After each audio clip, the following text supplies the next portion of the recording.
I'm just trying to freak you out. Couple things. Number one, thank you, CAPATEC board. Thank you, Carolina, wherever you are, for putting together this entire conference. I am honored, truly honored to be here. Oh, there you are. Number two, lo siento, no hablo español. I'm sorry. Number three, I'm going to put my phone over here so that I'm not tempted to look at Instagram while I'm talking. And number four, cuatro, I want to tell you a story. Some time ago, my wife, Kate, who some of you met, and I went out to dinner with two friends in Boston where we live. It was a Sunday night, kind of on the early side, and went to a restaurant that we know, and we sat down. And immediately, and these are good friends, and immediately it was a little awkward. Like people just weren't, like sometimes it's just not happening. And it wasn't happening. And so I do what I do. I started talking. And I started telling jokes, and I started telling stories, and I started asking questions. And I'm like just trying to liven the thing up because otherwise it's just really, really awkward.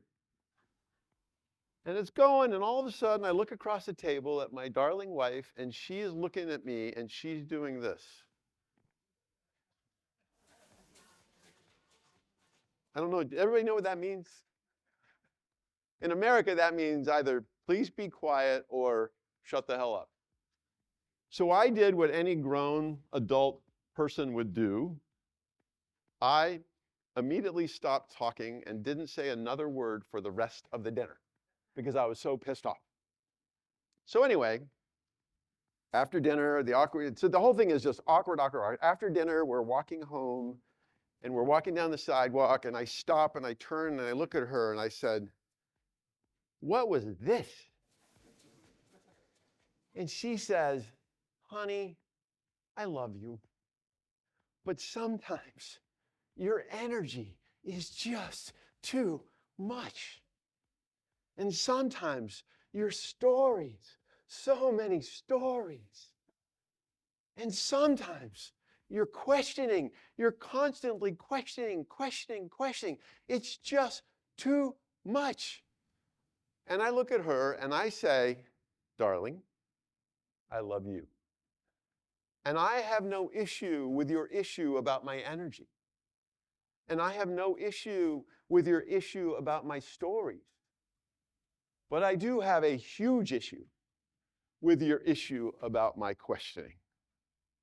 Because questioning is the root of all learning. Questioning is the root of all understanding. Questioning is the root of all progress." And so for today, we're going to focus on what I view is the most important question in the history of our species, both past, present, and future. And that is this. Hope this works. Do we understand humanity really? We are at a time where innovation is whoosh, and yet most of it fails. We are at a time where technology is so far ahead of our humanity that it's creating all sorts of unintended consequences. Let us talk about AI. You're going to ask me a difficult question about AI. I know you are. AI is all of a sudden getting people to go, wait. Where are the humans in this equation? This has been going on ever since the advent of technology. And by the way, I am pro-technology. I'm not anti-technology. I'm just a believer that you got to put human understanding at the front of technology and not leave it behind technology. Okay? So, but how many here are interested in innovation? How many here are interested in innovating successfully? That was kind of a joke. So the thing I learned at Harvard, I was at Harvard for almost 5 years. I oversaw probably over 1,000 startups, maybe more. And the thing that I learned in that experience is the flaw of those innovators. And these are Harvard students, Harvard alumni, very intelligent, generally intelligent people.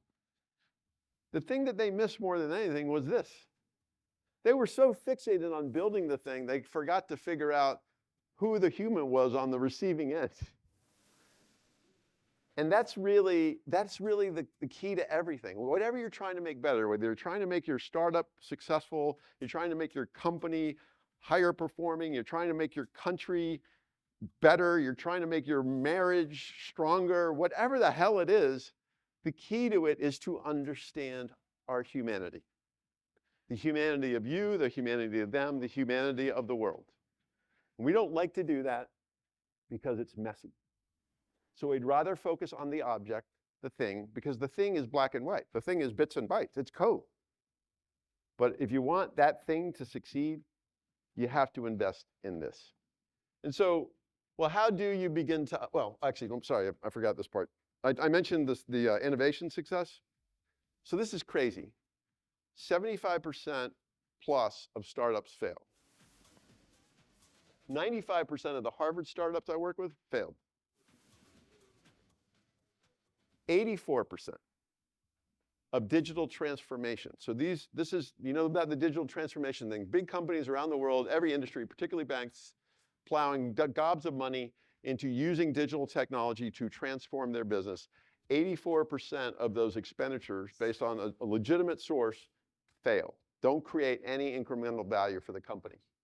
And then the last one, 95% of corporate innovations fail. So this is the big companies investing in internal projects to try to improve whatever. 95% of the time that fails. And the reason why it fails isn't because of the technology. The reason why it fails is because they don't understand humanity. They don't understand the people. The people as customers, the people as team members, the people as whatever. They don't understand the people. And so how do we think about the people and the truth of the human? So you look at this chart and you say, well, what's happened is we went from, primal creatures to much more sophisticated creatures. And I apologize to the women in the room. This should be a gender neutral visual. That creature on the far right is rational, purely rational, relatively sophisticated, compared to the creature on the far left. And my view on that is not exactly right. The creature on the far right is actually really, really complicated, not purely rational. Why humans do what we do is complicated. Why we don't do what we should do is complicated. And why we should do what we don't do is complicated. So we're complicated. On the other end, we're still pretty primal.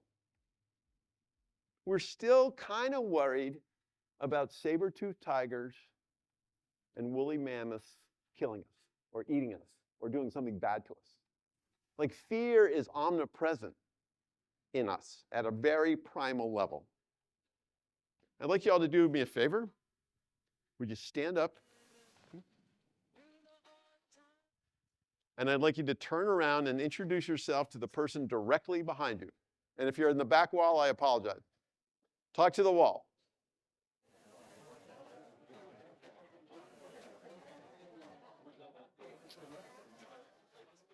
All right, bring it back.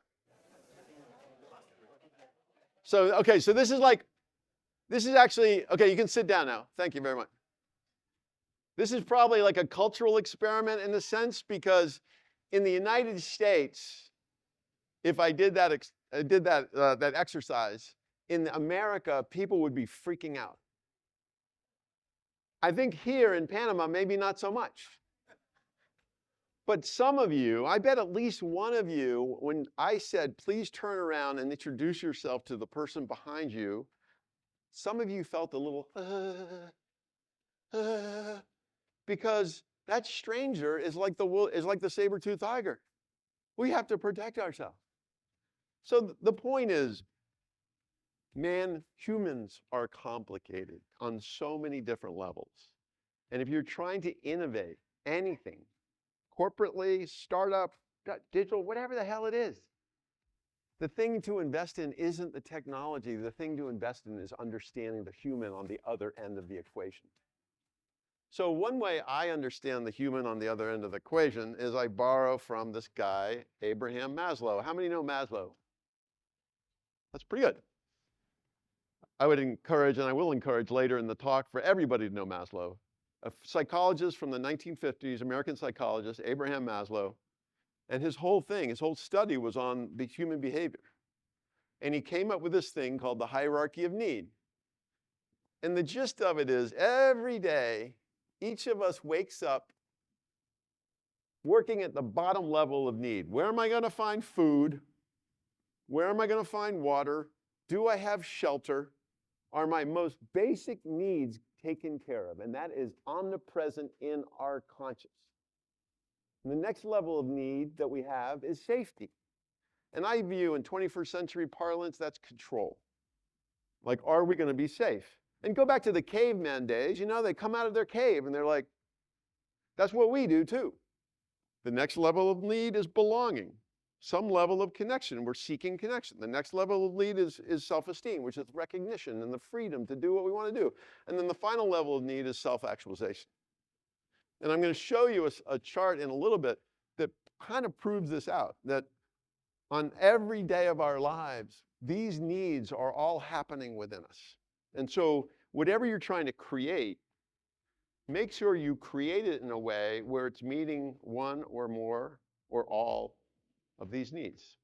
And this applies to B2B as well as B2C, to consumer products as well as business products. And so this hierarchy of need is happening definitely at a customer level. You know that there's an expression, nobody ever got fired for hiring IBM. You ever heard that expression? The point of that is hiring IBM, Big Blue, the biggest technology company for many years, was safe. It wasn't about hiring the best technology. It was about hiring safety, because nobody's going to fire me for hiring IBM. The same thing happens today with McKinsey. Any McKinsey consultants in the room? McKinsey's not very good. But they charge a lot of money, and no CEO is ever going to get fired for hiring McKinsey. Maslow's hierarchy at work, safety. So it applies to customers, it applies to employees, and it applies to us.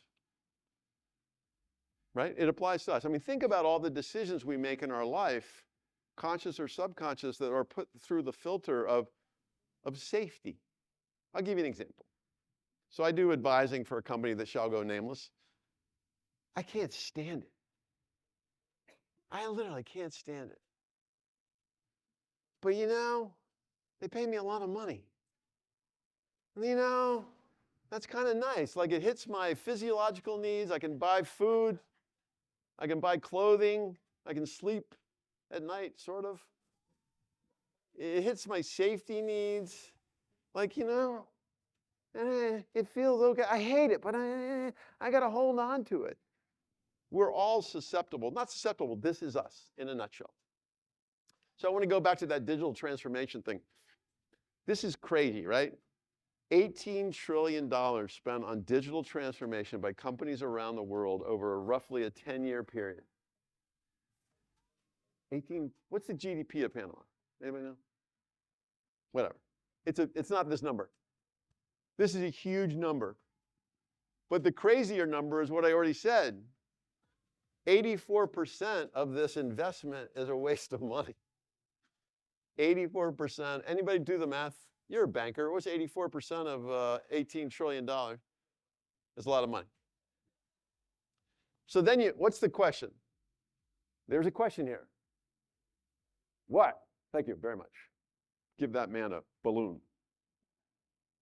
Why the hell is this happening? Is it because the technology is terrible? Is that why the failure rate is so high? Hi. How are you? Here's why. So this is another study done by CIO magazine. These are the reasons why digital transformation by companies fail. Number one, lack of consensus on what digital transformation means. That's hilarious. Think about that. Monica, you and I are now married, and you come home and you say, hey, honey, I want to buy a wooga wooga. And I go, well, what's a wooga wooga? And you go, I don't know, but I really want to buy one. How does that make any sense? They're spending trillions of dollars on something they don't actually even know what it is. Number two, lack of CEO sponsorship. The CEO's like, yeah, go do whatever you want to do. Go spend billions of dollars, but I don't know. Number three, lack of focus, human, solely human. The big one, resistance to change. We hate change. We don't want to transform anything. So many companies come to me and say, Chris, we want a culture of innovation. And the issue isn't that. The issue is nobody in the entity really wants to change, which is back to Maslow's hierarchy of need, because change is risk. Why would I do that? Why would I sponsor that or support that? So anyway, here's my why. The reason why most innovation fails is because the benefits being proposed, the very human benefits, don't exceed the cost. The costs are too great. And so let's look at that through the Maslowian lens. So the first cost of when organizations contemplate transformation, the first cost is at the base level. It is discomfort with letting go of the familiarity of the present. We've always done it this way. So obviously, doing it a whole new way is like, whoa, whoa, whoa, whoa, whoa. Why would I support that? Number two, blank pieces of paper. We're going to transform CAPATEC. We're going to blow it up and start over. You're like, whoa, whoa, whoa, whoa, whoa. I'm now way out of my comfort zone. Number three, what if the transformation means we are no longer needed? Like, we're going to replace Carolina with a robot. She's like, okay. Number four, we don't actually really believe we're vulnerable.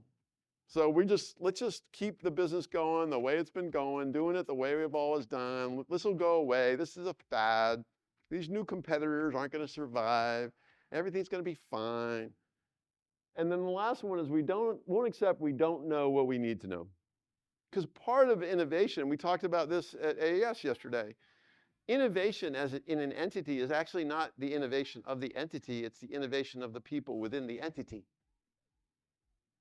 But in order for people to innovate themselves, they first need to embrace the fact that they don't know what they need to know, and they got to know it, which means they have to learn, which means they have to commit to self-actualization, to improvement, to developing new capabilities, new skills. And for the majority of people, that is scary as hell. Because what if I can't? What if I can't? The point is, 84% of digital transformation fails not because of technology, but because of humanity. And how organizations understand that or not, and what they do in response to that or not. So another way to look at this is any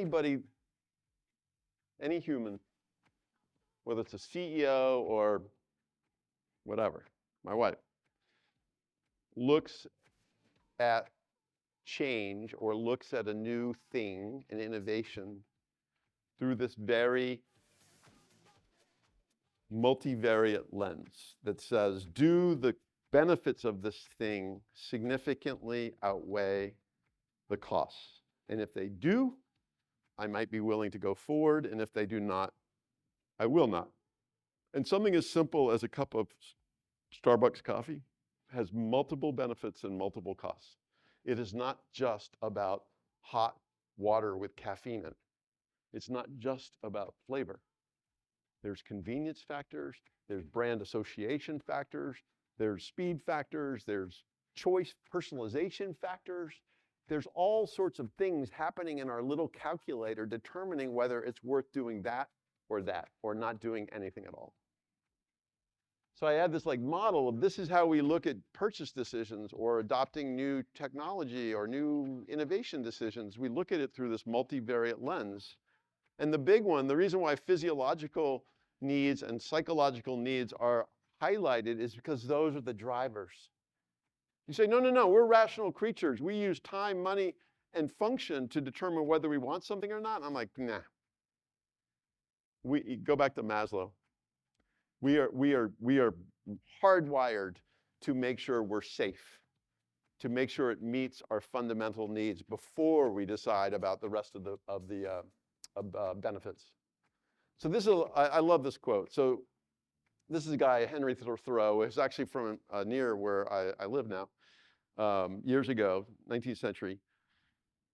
And you know, how do you say this in Spanish? Somebody want to translate that for me? Does it translate? Anybody? Shout it out. Dinero que inviertes en algo es tu vida. Thank you so much. Did you do a good job? Did you do a good job? Okay, give him a round of applause.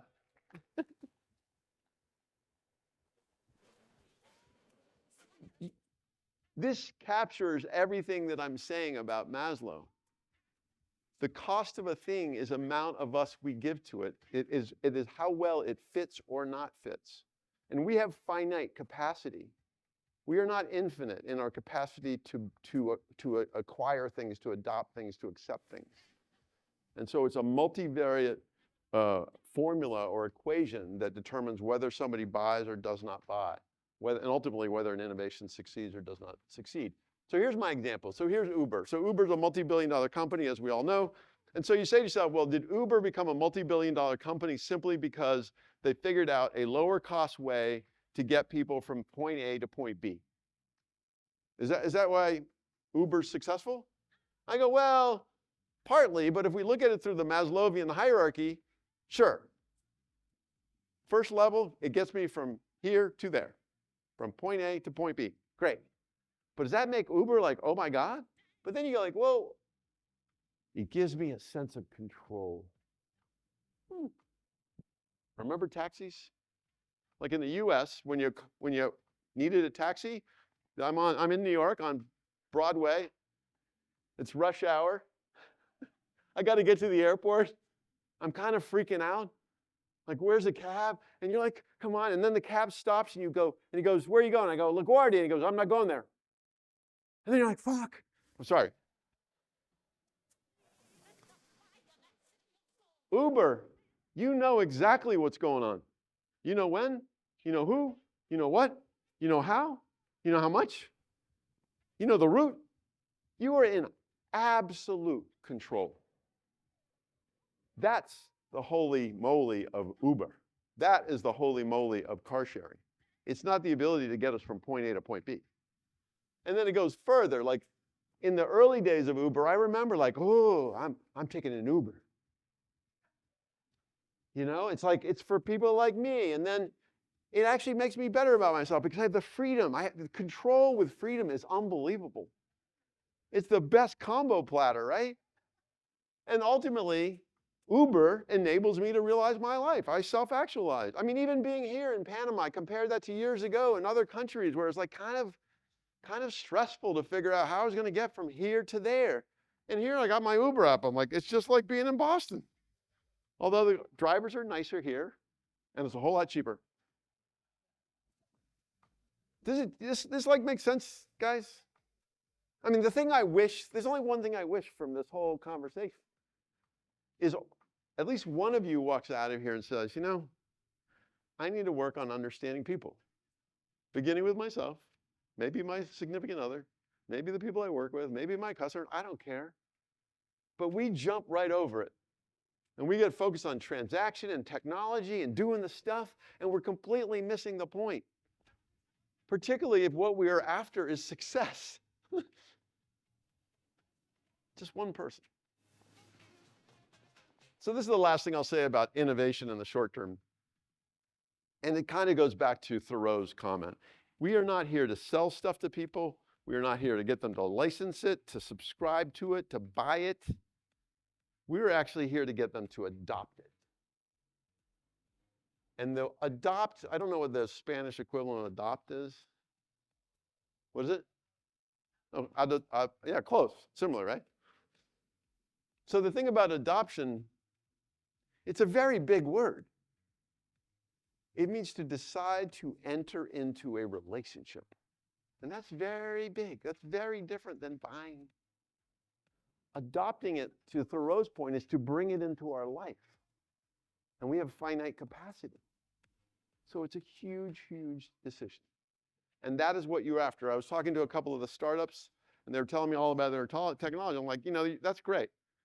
But a couple of things you need to be aware of. Number one, if you're not nailing a really important problem, like at a Maslowian level, good luck. And number two, you're not trying to sell anybody anything. You're trying to get them to adopt your thing. So the net of all this is this,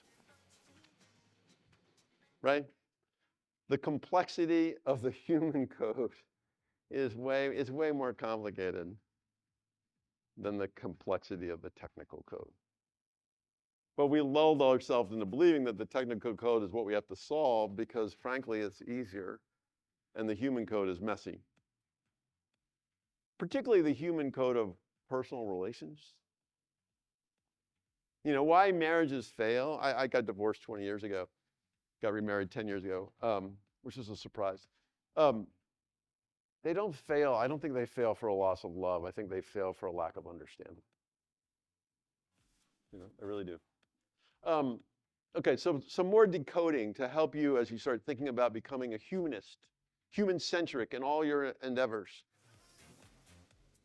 This is classic Chris Colbert. I have no data to support this. There are only two major motivators of behavior change. One is aspiration, a want.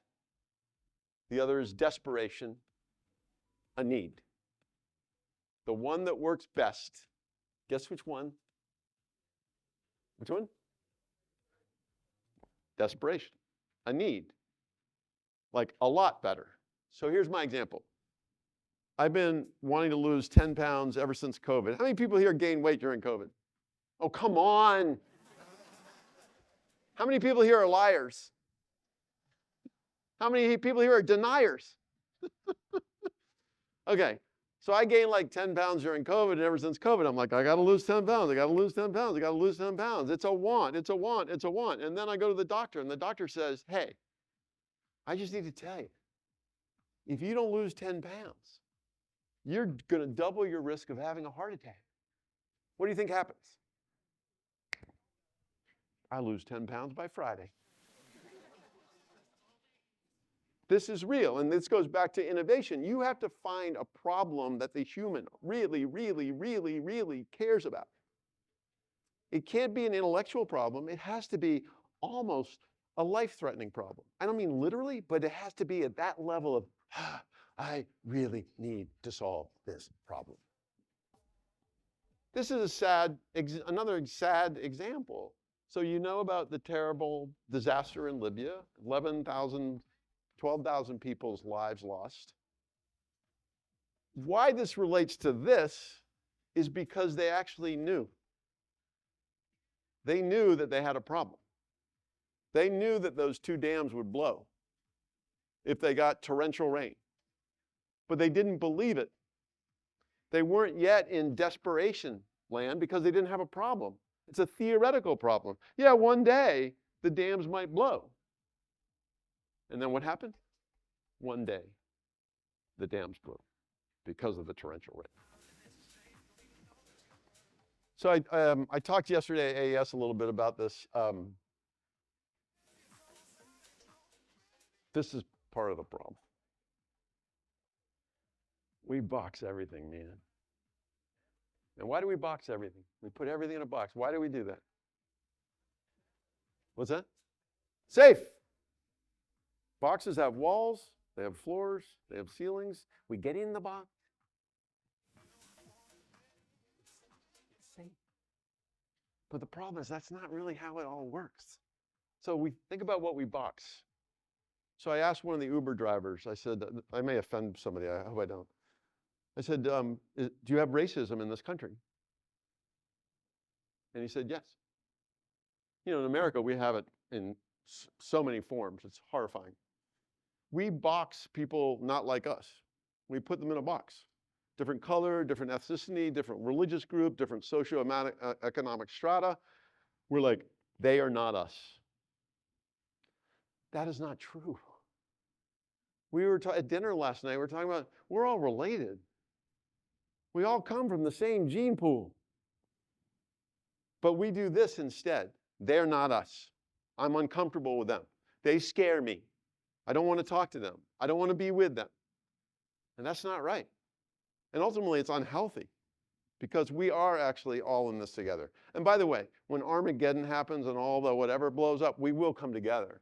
But it's only because we're desperate. And that's really sad. So we do it at every level. We do it within our families. Like, you know, we put our siblings in boxes. We do it with education. I got to go to high school, and then I got to go to college, and I got to go. We put everything in a box, box, box, box. We do it in our beliefs. We do it in politics. Here's my favorite box. The crazy thing about the MAGA people in the United States is 99% of them have no idea what box they're in or what the box means. What Donald Trump's policies are. I'm not sure he has any. But they get into the box because it's comfortable in the box and because there are people in the box like them. I hate to say this, we do it. My first marriage, my wife was in one box, I was in another box, didn't work out. We do it at work. We talked yesterday at AES about creating an innovative culture is about deboxing the culture, deboxing the company. Hierarchy is just a stack of boxes. If the guy in the top box doesn't want to hear from the person in the bottom box, that's a problem. You got to flatten the whole thing. Get rid of the boxes. We do it in life. I'll give you an example. We also talked about it at dinner last night. A person who shall go nameless was telling me about her life, and she lives in a little development with 17 other houses, or 17 houses. And the people that live there don't actually really know each other. They don't talk to each other. They don't connect with each other. They all live in their box. And that's like so profoundly sad, right? Like, we have to get out of our box. It's a false construct. This is the right construct. If you want an example of how to live and how to be, look at Mother Nature. There's a great book, by the way, called The Invention of Nature, about a guy named Alexander von Humboldt, 19th century naturalist before Darwin. Spent all of his time in South America and Central America studying nature. And he was the first one to realize everything's connected. We're all connected. But we operate as if we're disconnected. We operate in this hyper-anonymized and atomized society. In chunks, in part because of this. How many, you have a subway here, right? Anybody been on the subway lately? Come on, really? All right, well, we have a problem there. But in Boston, I use the subway a lot, and this is what life on the subway is. That's not life. I don't know what that is. So, oh God, no. So AI, we put AI in a box, and there are people that believe they're the pro people, like this guy, a very, very smart guy, Andreessen Horowitz, big venture firm in America. And he is he's techno-utopian. He's like, that box is gonna save the world. That box is the best box ever. And then there's this guy who's the opposite. He's like, that box is an evil box. That box is gonna destroy the world. And then there's this guy who runs Google/Alphabet, who I actually really, really admire. And his view is this. Why AI? Well, it'll have a most profound impact on humanity more than, what does he say? Fire, electricity, and the internet. What he doesn't say is whether that impact is like which direction it's gonna go. It's not a box. So question, how many people here are pro-AI? How many people here are faux AI? How many people are just unsure? All right, I'm glad you're winning. So we come back to this. Okay, so the thesis is if you want short-term innovation to succeed, focus on the human. Focus on the human code as much as you focus on the technical code, right? The second part of this is even when innovation succeeds, and what does that mean? Well, it's financially successful, financially viable. It's adopted by large numbers of companies or people, so it succeeds. Even when innovation succeeds, it often carries with it what I call unintended negative consequences. Negative consequences.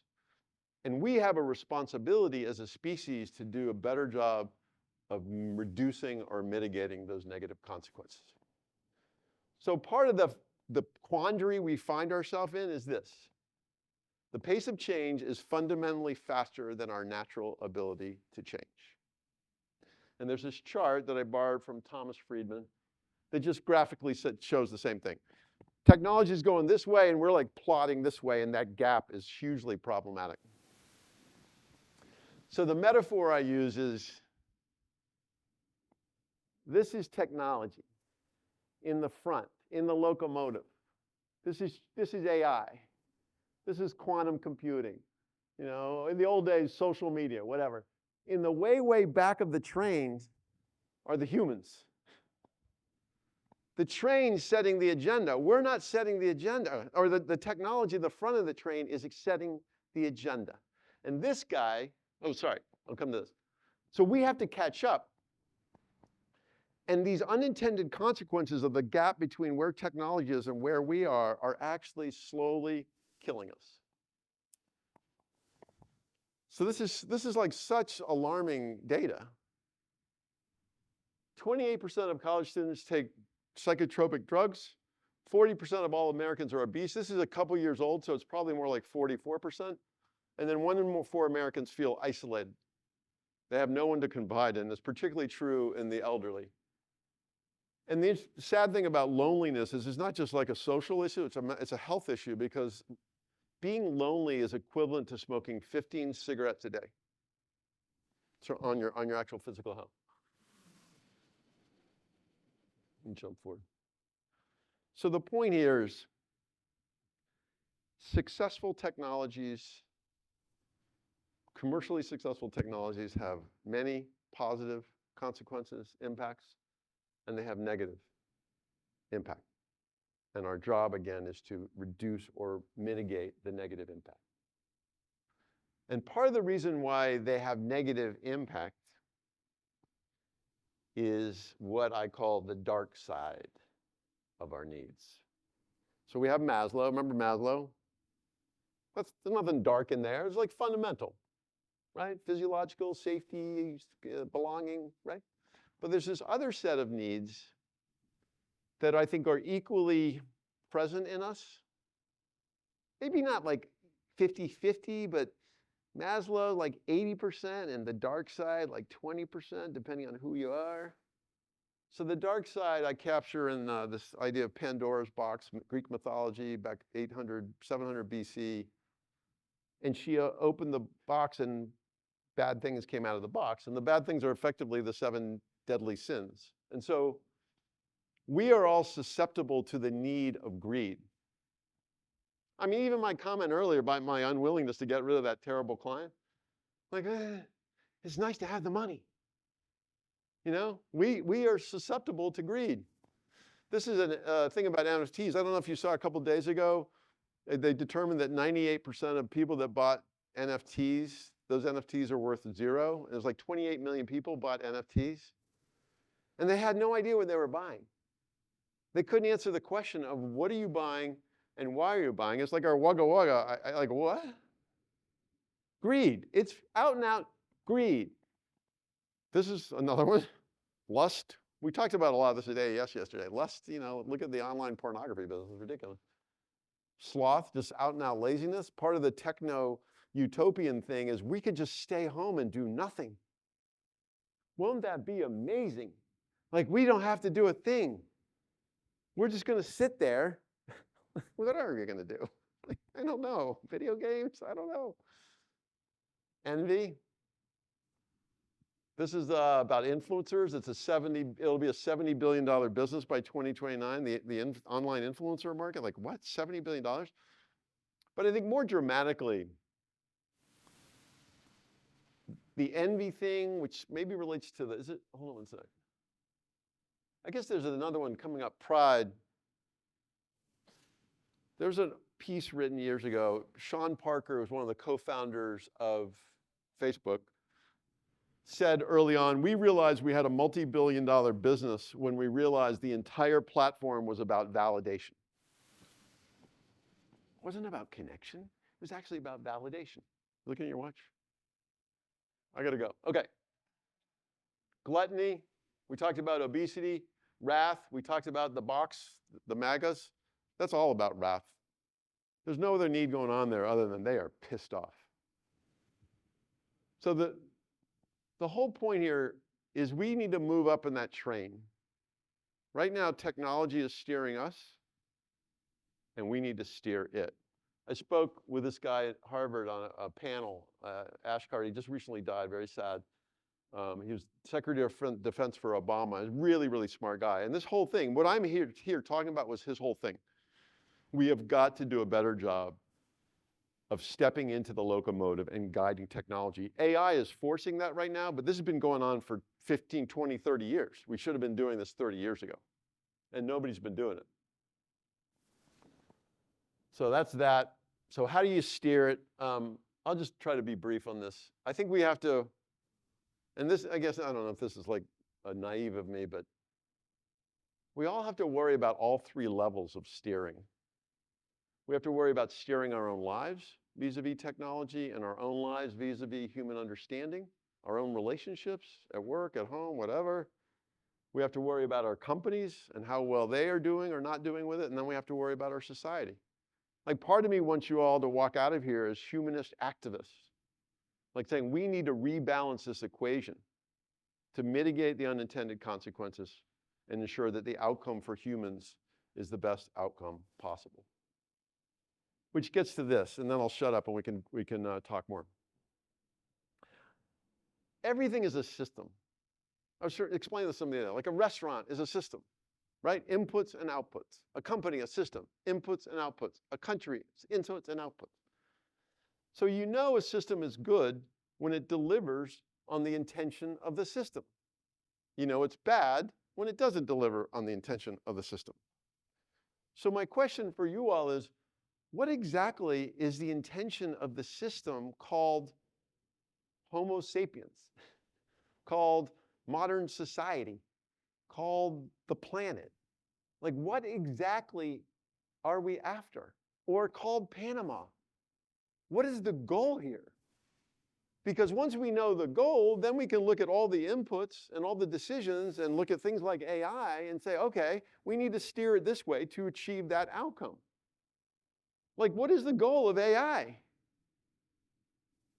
Faster? Like, what? I don't know that I don't think we've agreed on that. Is the goal GDP? Just gross domestic product? And that'll be that? Or is the goal, we just want to do everything faster? And I'm like, is faster better? The UN has the sustainability goals. 17 goals, sort of are getting closer. But I think the goal is captured by this guy Epicurus in 350 or whatever it was BC.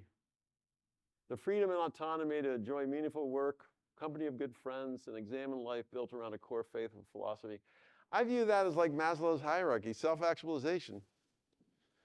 Study done, I'm going to cut all this to leave some time for questions, but basically my belief is the goal has to be well-being. That what we should care about as a species, as a society, as a country, as a company, as a family, and as an individual is our well-being. Our whole human capacity to realize our fullest potential and nail all those levels of need in Maslow's hierarchy while we address the dark set of needs. We work through not needing those dark needs. It's this. So then you get, let's just quickly, and then you get to this, like, well, how do you manage to that outcome? And the answer is there's no simple answer. The White House is struggling to figure out how to manage AI. And what they're proposing is really basic and wrong. But my point is we have to try. Like if I were running a company, well, I am running a company today, but if I was running another company today, like the thing that I would put is the goal is well-being, employee well-being, customer well-being, vendor well-being, everybody well-being. And how do we, A, define that exactly, and then how do we align all the systems and all the decisions to deliver on that? I mean, this is an interesting question for you all to ponder for those that work in companies. How well does your organization understand human?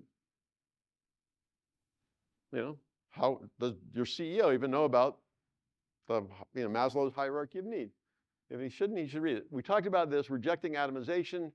Like what, so I do a lot of talks and people will call in or write in and go, like, what can I do? Like, what can I do personally to become more human first, human centric, to motivate human understanding, greater connection, whatever. Well, give me one thing I can do.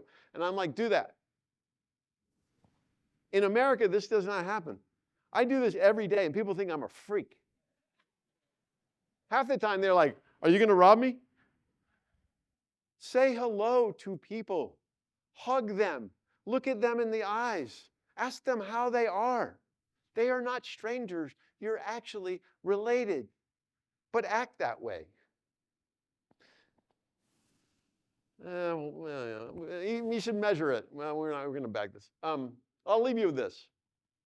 So this is really not my idea. It's Tim Cook. You guys know Tim Cook? He said this.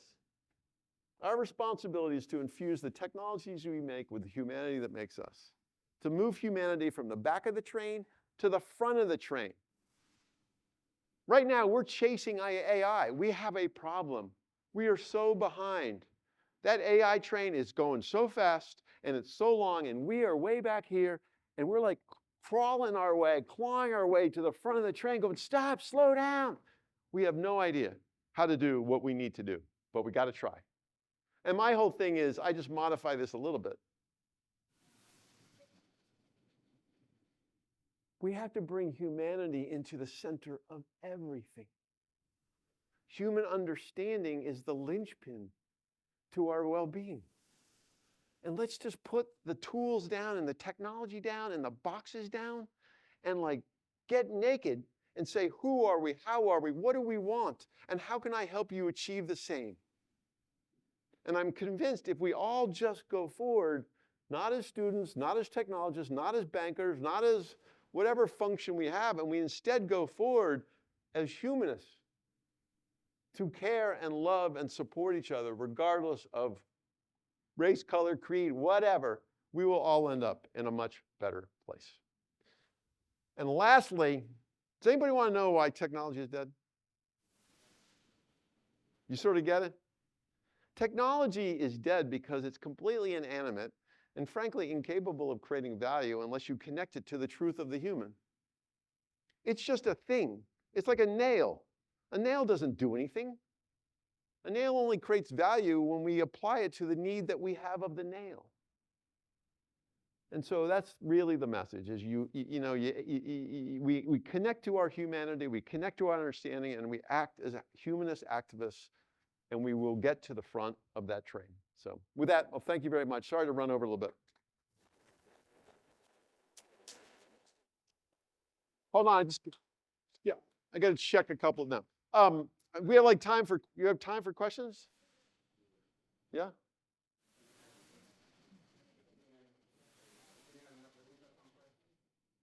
No, oh, come on.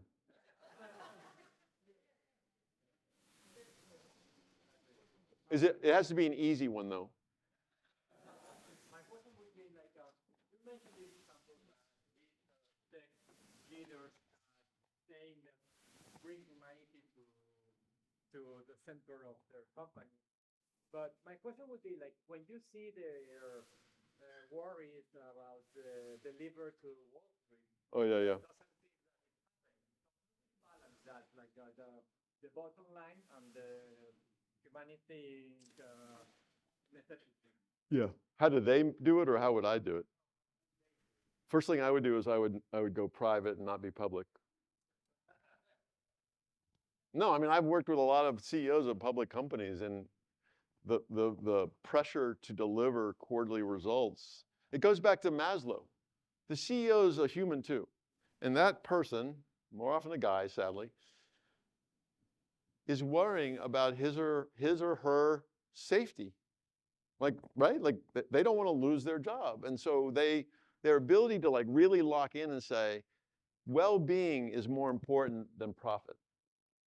Well-being is more important even than revenue growth. Well-being for our customers and well-being for our employees. Their ability to do that when they're publicly traded is almost, I'd say, zero. I think very, very few. I mean, the other thing I'll say, which is maybe a little radical, is I believe that we have done to technology what we have done with capitalism. We unleashed the beast. And they've done amazing things, right? They pulled millions of people out of poverty. They've improved health in so many different ways, like really profoundly changed quality of life for millions and millions and millions of people. And at the same time, they've carried a ton of costs. And capitalism, the theory of capitalism is you lift GDP and all boats rise. And that's not always true. Like I was talking with an Uber driver today, been a lot of Ubers lately, about the poverty rate in Panama. And it's a problem. Obviously it's a problem. And so all the advances and all the wonderful stuff, there's still millions and millions of people in the world really suffering. And I don't think that's right. So I'm not answering your question. I'm not sure I know, other than I would not be publicly traded.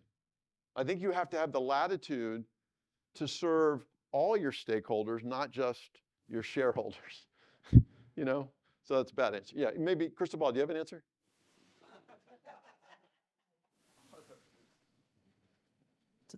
Thanks again for your talk.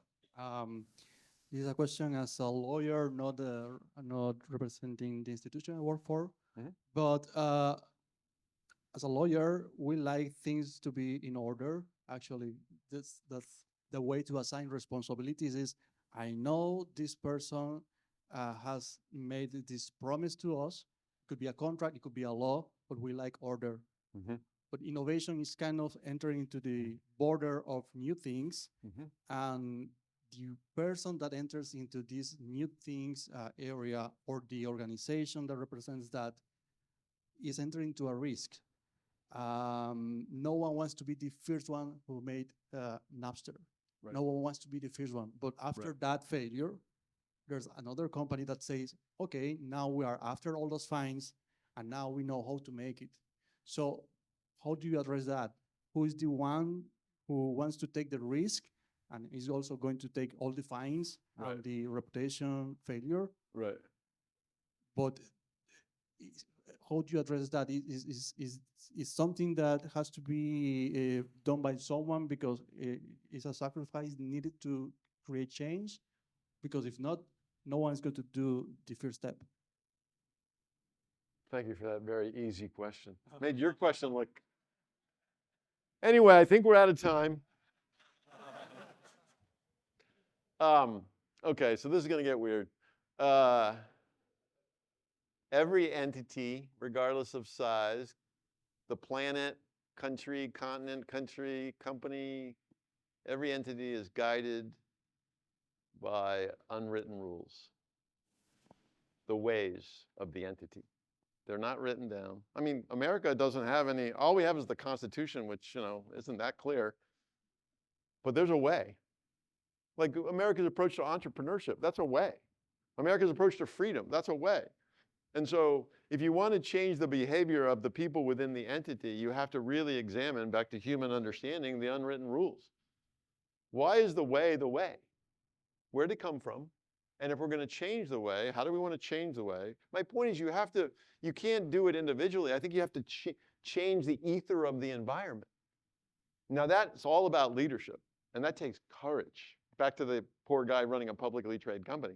It takes courage to say, the way of boxing everything, the way of controlling everything, the way of mitigating risk to zero is no longer our way.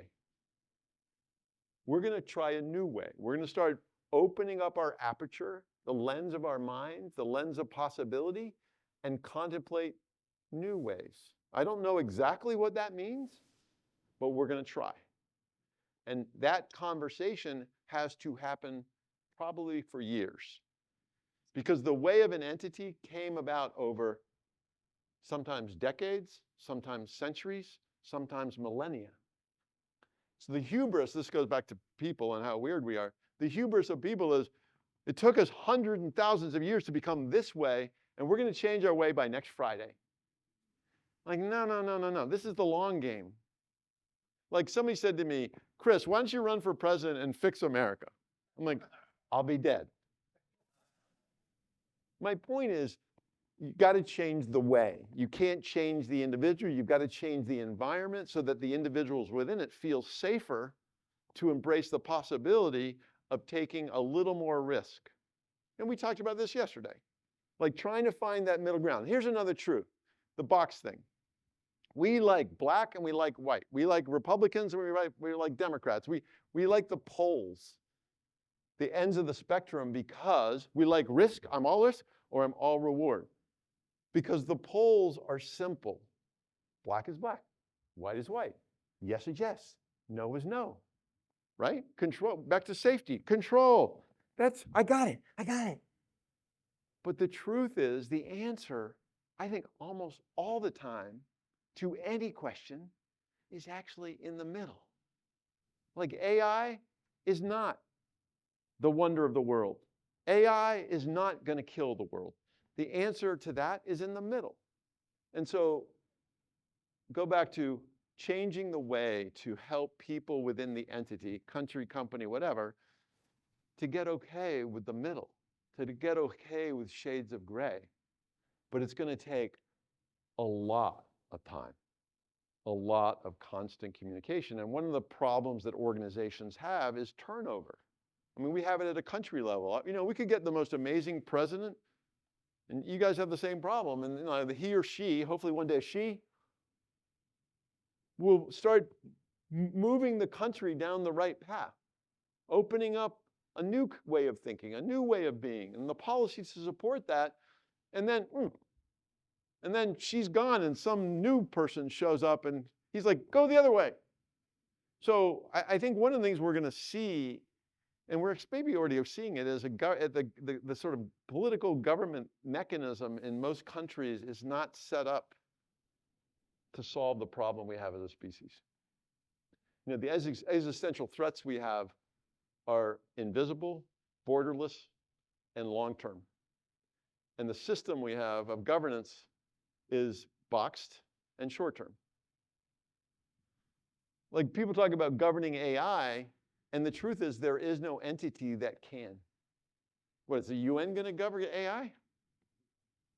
I don't think so. You know, is the US government? No, I don't think so. So anyway, a bad answer to your question. I think it's about embracing, it's about changing the way of the whole entity, like your organization. So anyway, I don't know, bad. Anyway, any other questions? Hi. Besides just technology changing so the jobs are changing. So for the young people in the room and for us who are parents, I know there's a lot of there's UX content, US design, which is user-centric, so that does involve the humanity. Yep. But what other jobs should our kids be kind of getting into or researching to deal with the humanity behind the technology or in front of the technology? I mean, I have two answers to that. I think one is the functional answer of the obvious. Well, you should study data science. You know, but even that's kind of a lame answer because 3 years from now, that might be replaced by something else. So I think this is an old box thinking, like, oh, we got to go find a career path. I don't think career paths are going to exist. I don't actually think they do exist. I think what we need to find more than anything is what we love, what we believe in, what we're passionate about, and how we want to self-actualize both professionally and personally.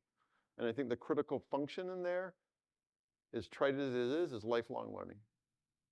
Like I feel more pressure today at my age to learn than I did when I was 25. And luckily I get off on it. I actually enjoy it. But a lot of people are like, yeah, no, I shouldn't have to learn. By the time I get to 40, I should be done. I'm like, that's an old model, man. That day is over. So I would say to the young people in the room, it's not about finding a job or a function. It's about actually finding you and what you love. And then studying your heart and studying your feelings and like figuring out of all the things you're doing in school and outside of school, what gets you going? And do more of that. And as you're doing more of that, also continue to learn. Here's a stat, 40% of American kids who graduate from college never read another book. What? So I think you're studying, this term study is we put in a box, right? You study in school. And then when you get out of school, you stop studying. Nah. You study for the rest of your life. And if you do that, I think you're gonna have 100 different jobs, but you're gonna do just fine. And again, the most important thing in that is this. You gotta feel good about what you're doing. One more question and then it's time for the barbecue. What are we having, by the way? Huh? It's beer? Yeah, we have one more question. Hi, thank you for being here. Thank you for being here. My question is, when you are connecting the success of the technology to the humanity, and then you make a connection to the happiness, which is a concept that for me feels long term. When I see the success of technology applying right now, is in immediate gratification. Yeah. How do you balance Yeah. addictive food that Yeah. tastes great right now but will kill you on the midterm or faster, and maybe being addicted to scrolling for the dopamine shot it gives you? That's what's being successful, and Yeah. it doesn't match long-term happiness, but it's very, very wired to the pyramid you showed us, because it goes right to our primate. Oh yeah. You should have given the talk. So, Next time. how do you connect? No, I think you actually said it. It's funny. A friend of mine and I wrote a book titled "Technology is Dead" that's going to publish in January, which is I think better than my talk, but whatever. A friend of mine and I talk about how technology is profound at both the bottom level of Maslow, physiological. Eat like hell. I can get food delivered to my mouth. That's amazing, right? And it's safety. Like back to my Uber example, I'm always in control. I know exactly where I am. I know how my investments are. I know I am in absolute control. And even belonging, the theory of technology is we're connected, baby. We're constantly like texting. It's the best. Where technology, and it preys on our dark needs really well, right? Right? We all agree to that? Where technology is not so good is actually in connection, like real connection. It gives us fake connection. You know that, right? It's also not very good in terms of self-esteem. I think it's actually problematic in terms of self-esteem because we so measure ourselves based on what other people are saying about us, what other people look like, what other people have. I mean, that stat about $70 billion in the influencer market is just horrifying. So we've created these false gods, these golden calves, these idols of people that actually don't know anything about anything and turn them into, that's what I want to be when I grow up. And then the last thing is, I don't think technology is actually particularly helpful in terms of self-actualization. Because self-actualization, oh, dancing. We have dancing too? Self-actualization is actually an internal thing. It's not a mechanistic thing. It's not even a career thing. It's a, have I realized my full potential? Am I the kind of person that I want to be? Am I okay with who I am? Do I actually love myself? Am I able to have intimate conversations with both people I love and people I don't know? To me, that is all wrapped in self-actualization. and this thing and technology in general do not contribute to that. So I think just all of us understanding functionally, it's fine, it's efficient, it's great. I'm not saying give up your iPhone. I'm just saying step away and do the work of looking at yourself, looking at your relationships, looking at your life, and investing in that without this as the tool to get there. That's really what I'm saying. So with that, I think we're done.